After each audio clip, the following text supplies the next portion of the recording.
কেটে দিলেন। মাথা থেকে হাঁটু পর্যন্ত দেখেছিল হাঁটিয়েছে কান, পাহাড় বেরিয়ে থাকে, ঢাকা যায় না। আল্লাহ নবী মুহাম্মদ রাসূলুল্লাহ নিজে সাহাবীদেরকে দিয়ে পাহাড়ি এলাকার লম্বা পাতা দিয়ে তার মাথা কেটে দিলেন, কবরে রাখলেন। যেহেতু আমার তার জন্য কাফন দাফনের জন্য ধোয়ানোর কোনো লাশ ধোয়ানোর সিস্টেম নেই, শরীরটা মরে গেলে ধোয়ানো লাগে না। যেভাবে ইন্তেকাল করবে, শাহাদাত বরণ করবে, ওইভাবে কবর দেওয়া লাগবে। কিয়ামতের দিন উনি ওইভাবে আল্লাহর সামনে উঠে দাঁড়াবে। আপনি যদি দেখবেন আবু সাঈদ কিয়ামতে যখন উঠবে, চারটা গুলি লেগেছে যেখানে যেখানে, ওইখানে দাঁড়াবে ঠিক ওইভাবে। আল্লাহ জিজ্ঞাসা করবে, আবু সাঈদ তোমার শরীরে এতগুলো গুলি, রক্তের দাগ কেন? বলবে আমি সালেমদেরকে হটানোর জন্য, মানুষের অধিকার প্রতিষ্ঠার জন্য চেষ্টা চালিয়েছিলাম। শেষ পর্যন্ত সালেমরা আমার বুকে, আমার পেটে, আমার মুখের উপরে গুলি লাগিয়েছে। যে সমস্ত জায়গায় গুলি লেগেছে, ওই জায়গাগুলো একেবারে জিন্দা নিয়ে তোমার সামনে আমি হাজির হয়ে গেছি। হযরতে হামজাকে আল্লাহর নবী কবরে রাখলেন। মাবুদ, আমি তোমার গোলাম হয়ে বলছি, তোমার রাসূল হয়ে দাবি করছি, আমার চাচা হামজার উপরে তুমি রাজি করে যাও। নবীজি বলেন, যদি আমি রাজি হয়ে গেছি, আল্লাহ তুমি রাজি হয়ে যাও। আল্লাহ দেরি করবে? দেরি যে করে নাই, আজ তার প্রমাণ তাফসীরে পেয়েছি আমি। আমাকে কবর দেওয়ার 30 বছর পর কবরটা ভেঙে গিয়েছিল। মদিনা একটা ঢল হওয়ার কারণে দেখে রক্ত ভেসে আসতেছে পানির ভেতরে।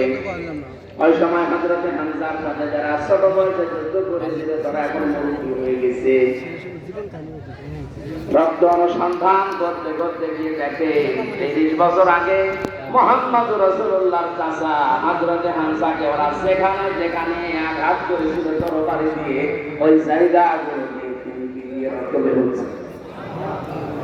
বাংলার মুসলমানেরা ভালোভাবে মিলান, আল্লাহ যে আহইয়াউন দিয়ে শেষ করেননি, ইনদা রাব্বিহিম ইরযাকুন।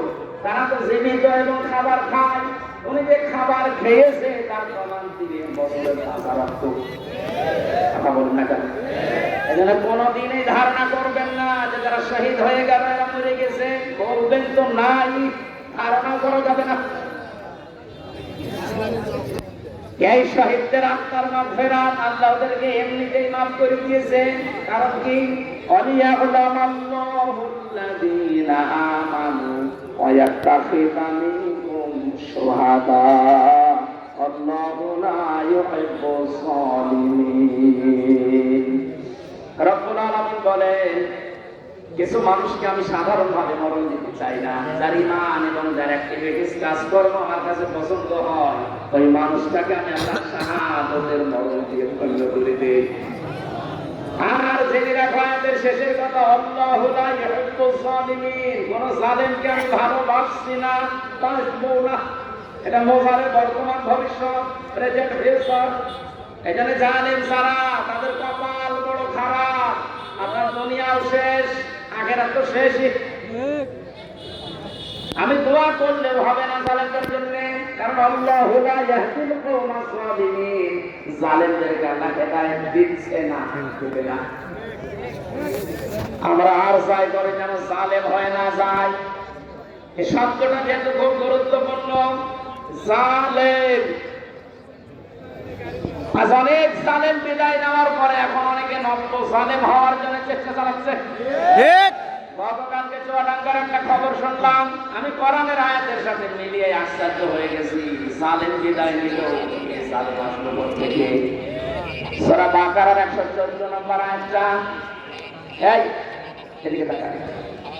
ওমান আসলামু মিম্মান মানাআ মাসাজিদাল্লাহি আইয়ুযকারা ফীহা ইসমুহু ওয়া সাআ ফী খারাবিহা। ওরা কোরআনে কারিম থেকে দাস দিচ্ছিল, এক জালেম এসে বলছে এটা বন্ধ করো, এটা মসজিদের ভেতরে রাজনীতি চলবে না। আমি মিলিয়ে দেখলাম কোরআনে কারিমের আয়াত, আল্লাহ আমান আসলাম, আল্লাহ বলেন বড় জালেম দেখতে চান? আমি আল্লাহর দৃষ্টিতে সবচাইতে বড় জালেম ওই লোকটা মিম্মাম মানা মাসাজিদ আল্লাহ, যে লোকটা আল্লাহর মসজিদের ভেতরে নিষেধ করে আইয়াজকারা ফি হাসমুহু, তার নামের জিকির করতে, তার নামের আলোচনা করতে আল্লাহর ঘর মসজিদে যারা নিষেধ করে আল্লাহর দৃষ্টিতে বড় জালেম। আমরা মনে করছি জালেম হয়তো বিদায় হয়ে গেছে, না, এখন নব্য জালেম তৈরি হচ্ছে। এখানে জালেম যদি কেউ হয়ে থাকে, বুঝে হন আর না বুঝে হন, আমেন, আপনার কপালে আগুন লাগবে।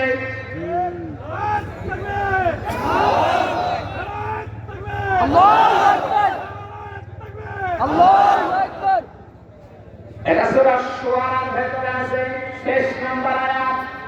আল্লাহ বলেন অতি শীঘ্রই জালেমরা তাদের পরিণতি, তাদের আশ্রয়স্থল দেখতে পাবে। এই জালেমরা যেমন আজ দেখতে পাচ্ছে, এত বড় দরবেশ কেউ দেখলাম জুলুম করার ফল কি? ঠিক, দাড়ি কেটে বাঁচতে পারে না। আল্লাহ বলেন জালেমদেরকে আমি ধরি, কারণ জালেমের বিরুদ্ধে আমার মামলা। কার মামলা? আল্লাহ। শব্দটা লক্ষ্য করেছেন? জালেমের বিরুদ্ধে হামজা মামলা দেবে না, জালেমের বিরুদ্ধে মামলা দেবে কে? আল্লাহ। ডাক্তার শফিকুর রহমান আজকেও ঘোষণা দিয়েছে কুষ্টিয়ায় যে আমরা সবাইকে সাধারণ ক্ষমা করে দিলাম, কিন্তু যে পরিবারগুলো অত্যাচারিত হয়েছে তারা যদি এখন অত্যাচারের প্রতিশোধ নিতে গিয়ে কিছু করে, ওইটার জন্য আমরা দায়ী না। ঠিক, শব্দটা আসলে ঠিক। তাই মাইনা আল্লাহুকুম ফাহাকিবু বিমিসলি মা হুকিবতুম বি, আল্লাহ বলেন যতটুকু অত্যাচারিত হয় প্রতিশোধ অতটুকু নিতে পারবা। আমার তো যতটুকু মনে হচ্ছে এতটুকু নিলেও জালেমরা দুনিয়ায় টিকে থাকতে পারবে না। ঠিক, আপনাকে ব্যারিস্টার আরমানের মতো 8 বছর যদি মাটির নিচে ওই কবরের ভেতরে রাখা যায়, আপনি যত বড় জালেম হন এমনি মরে যাবেন। ঠিক, আল্লাহ তো বলেছে যতটুকু করেছে অতটুকু করো, আপনি পারবেন না।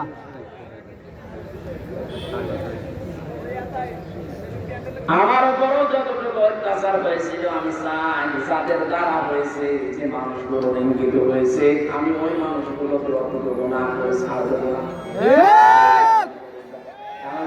মাফ করে দেন না, কিসের মাফ? কোন মাফ নেই আপনার, কারণ আমার ছোট মেয়েরা আমার এখনো পর্যন্ত চিনি না। দোষ করে যদি আপনি শাস্তি দিতেন আমি মেনে নিতাম, কিচ্ছু জানি না আপনি কেন আমার জীবনে এই কাজ দিলেন।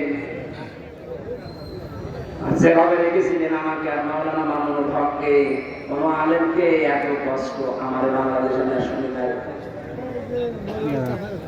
আপনি আমার মতো একটা ছোট মানুষকে 24 ঘন্টা তালাবদ্ধ রেখে মনে হচ্ছে আমি ফাঁসির কন্টেন্ট ছেড়ে আছি, কত বড় অপরাধী। অথচ যে মামলাও দিয়েছিলেন, শাস্তি দিলেও 3 মাসের বেশি আপনি রাখতে পারবেন না। এটা মূল্য শুধু মামলা।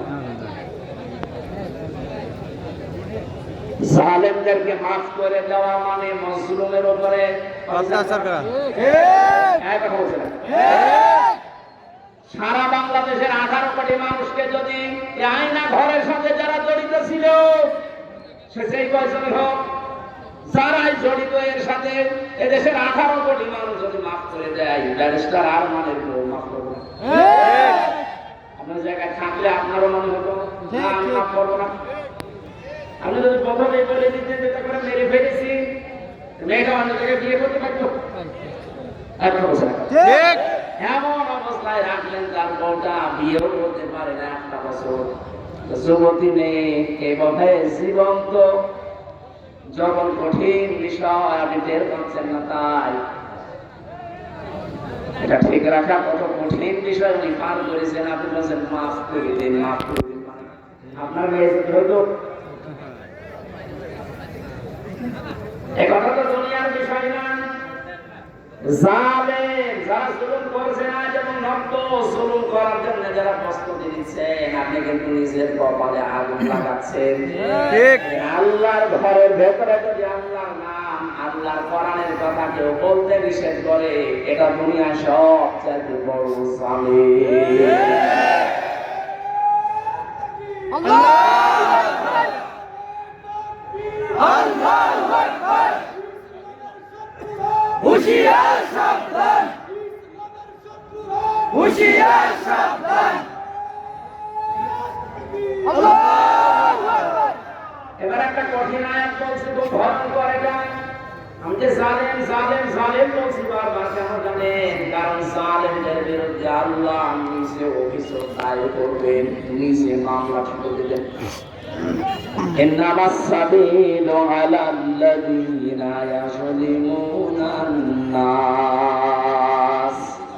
সূরা সূরা 42 নম্বর আয়াত প্রথম অংশে আছে, আল্লাহ পাক বলেন, অবশ্যই আমি আল্লাহ নিজে মামলা দেব জালেমের বিরুদ্ধে, যারা মানুষ হয়ে মানুষের উপরে জুলুম করেছে, অত্যাচার করেছে। যারা বাংলার জালেমেরা, আপনার দুনিয়া জীবন শেষ, আর আখিরাত তো আপনি আল্লাহর মামলার আসামি। যিনি বিচারপতি, যিনি রায় দেবেন, তিনি যদি মামলার বাদী হয়, তা আপনি তো একেবারে সরাসরি খালাস পেয়ে যাবেন। আমার মামলার যারা আসামি, তারা বাদী ছিল, যারা আমার মামলার যারা বাদী ছিল না, টাকা পয়সা বহু খেয়েছে আকিস গ্রুপের কাছ থেকে।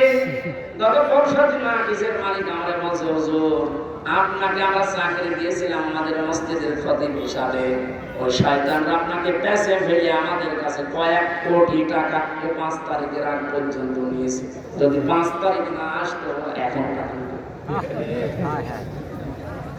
আমার মামলার আয়োজক লোকটা মিজানুর রহমান, একের হাটে বাড়ি। আমার মনে হয় ওরে পেলে পিটিয়ে অন্তর করে ফেলবে। আর বাকিগুলোর নাম একবার বলেছিলাম ওই কুষ্টিয়ার এক মাহফিলে। তারপরের দিন বছর হুজুর আর নাম বলবেন না, কিছু হলে কিন্তু আমরা মারা পড়ে যাবো। কেমন ভয় আছে সালটা দেখেন। তবে এই যে লোকটা 5 তারিখের আগের দিন 4 তারিখ রাত্রে টাকা নিয়েছে, এই মামলার আয়ুটা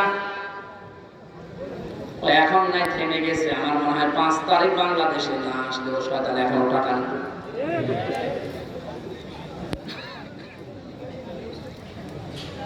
আপনারা তো আল্লাহর মামলার আসামি, আমার মামলা গত বৃহস্পতিবারে সব ঢেসমিস হয়ে গেছে। আলহামদুলিল্লাহ। বিচারপতি দেখে বলছে একটা মামলা হইলো, অথচ ওই বিচারপতি 5 তারিখের আগে বলতো এটা কিছু করা যাবে না। 5 তারিখের পরে এখন বৃহস্পতিবারে ও নিজে দেখে বলছে কি বিচার করবো, কোনো মাল নেই। মানে নিজে পড়ে পড়ে দেখছে, বলছে কোনো মাল ব্যাটারিস নেই, কি দেখে বিচার করবো? যা সব পাপ, আমাদের সবাইকে খালাস দিয়ে দিয়েছে। দেখে খালাসি যখন দিয়ে দেবেন, তো 3 বছর আপনি বিনা কারণে জেল খাটালেন, কোন কারণে? খালাস দেওয়া মানে কি? কোনো অপরাধ নেই, কোনো দোষ আমরা পাইনি নাকি? জি। খালাস দেওয়া মানে তো এই, তাহলে দোষ তো আমার নেই, আপনি নিজেই প্রমাণ করে দিবেন। বিনা কারণে যে 3টা বছর নষ্ট করলেন। গতকালকে একজন মুসলমান হয়েছে পরশুদিন। আমার মনে হয় 3টা বছরে যদি আমি বাইরে থাকতাম, এই 20 সালের আগ পর্যন্ত 53 জন মানুষ মুসলমান হয়েছিল কোরআন শোনার পর। বের হয়ে একজন হয়ে গেল। 3 বছর থাকলে আমার মনে হয় এখনো পর্যন্ত 50 জনের উপরে মানুষকে আমি জান্নাতে দিতে পারতাম। আপনি সুযোগ থেকে বঞ্চিত করে দিলেন। এখানে জালেম যারা, তারা হামজার মামলার আসামি না। হামজার মামলার আসামি তো হবে নি, কিয়ামতে আমি না পাবো, আল্লাহ জান্নাত দিতে পারবে না। ঠিক। আর সবচাইতে বড় দুঃখ আপনার জন্য, আপনি আল্লাহর মামলার আসামি। ঠিক। আল্লাহ আমাদের হেফাজত করুন জালেম হওয়া থেকে, বলেন আমিন। আমির জামাত শুধু একবার একটু ইঙ্গিত দিয়েছে, এক জালিমের হাত থেকে মুক্তি পেয়েছে, আর কোন জালিম যেন আমাদের মাথার উপরে বসতে না পারে। অনেকের এখন দেখছি চুলকানি আরম্ভ হয়ে গেছে। কোন কারণে আপনার চুলকানি আসবে? আপনি কি জালিম না? তার মানে আপনি নিজের থেকে মনে মনে ভাবছেন যে আমি এগুলো করছি, সামনেও করবো। আপনি জালিম। ঠাকুর ঘরে কে রে? আমি তো বাসা অনেকের নাম করে বলেছে বলে কোন কারণে নিজের দিকে টেনে দেন?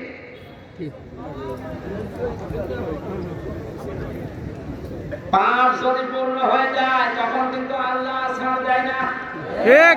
ওয়ালা ইয়াহসাবান্নাল্লাযীনা কাফারু আন্নামা নুমলি লাহুম খায়রুল লিআনফুসিহিম ইন্নামা নুমলি লাহুম লিয়াজদাদু ইসমা ওয়া লাহুম আযাবুম মুহিন। কাফেররা ধারণা করে আমাদের চেয়ার যে বসে আছি ক্ষমতা চেয়ার এর নড়চড় নেই, এটা মনে হয় আল্লাহ ভালোবেসে আমাদেরকে দিয়েছে। আল্লাহ বলেন না, ওরা মনে করে আমাদের কল্যাণের জন্য চেয়ার, আমরা যা করছি সবই তো বৈধ। আল্লাহ বলেন তোদেরকে তোদের পাপের বোঝাটা পরিপূর্ণ করার জন্য আমি আল্লাহ চেয়ারে বসিয়ে রেখেছি। ওরা সর্বশেষ পাপের বোঝা পরিপূর্ণ করেছে ইসলামী আন্দোলন, একামতে দিন, জামাত ইসলামকে নিষিদ্ধ করার মাধ্যমে। এটা না করলে পাপের বোঝা পরিপূর্ণ হচ্ছিল না। যে শয়তানগুলোর পরামর্শ এটা করেছিল, শয়তান এখন সব ডিম খাচ্ছে, সবগুলো ডিম খাচ্ছে।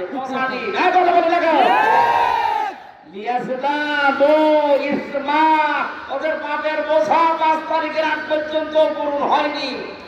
যেই করেছে 1 তারিখে, 4 তারিখের ভেতরে আল্লাহ সব কমপ্লিট করে। ওদের জন্য অপমানজনক শাস্তি, এর চাইতে আর বড় অপমান হবে বলে বলছেন না। যারা আমাদের ঠিক মাসে আমার মনে হয় আমরা সুযোগ পাচ্ছি না, সুযোগ পেলে আমরা দু একটা দিতাম।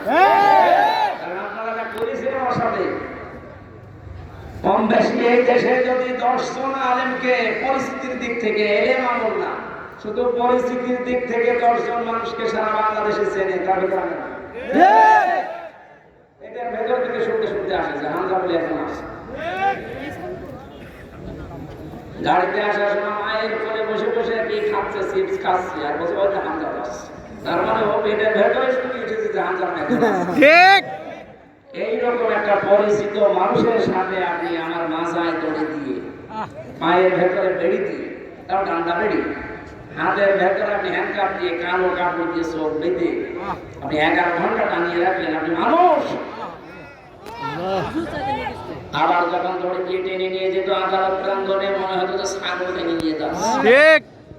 আর কয়েকতলা আছে তো ওই অন্য জায়গা থেকে একে অন্যের সাথে তাকিয়ে টিপ্পনি কাটতো, ঠিকই হচ্ছে। এবার আমরাও বলি যে ঠিকই হচ্ছে। আপনি সব বলেছেন, আপনি সব। আল্লাহু আকবার। হুঁশিয়ার সাবধান, হুঁশিয়ার সাবধান, ঘরে ঘরে জালো। আলহামদুলিল্লাহ ভাই, আল্লাহু আকবার। আমাদের মুরব্বি আমাদের মাথার কাছে কথা মতো আপনাদেরকে আমরা মাফ করে দিলাম, কিন্তু আপনারা যা করেছেন কোরআন হাদিস পড়ে যা বুঝছি, আল্লাহ আপনাদের মাফ করবে না, আল্লাহ নিজে আপনাদের বিরুদ্ধে মামলা দেবে। ঠিক।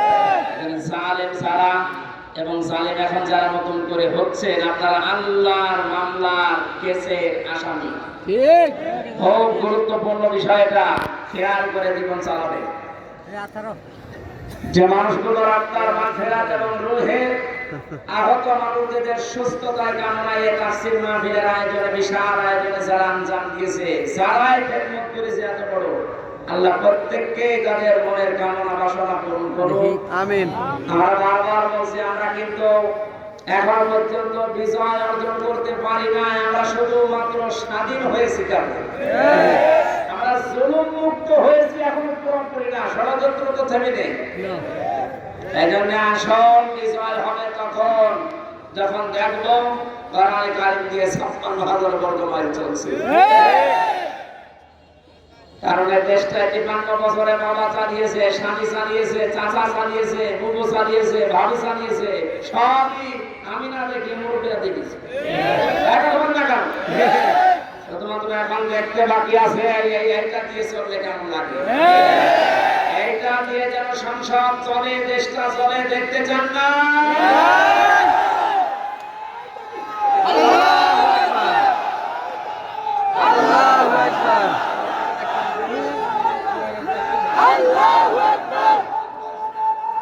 ঘরে ঘরে জালো, ঘরে ঘরে জালো, সংসদে জালো, আল কোরআনের আলো।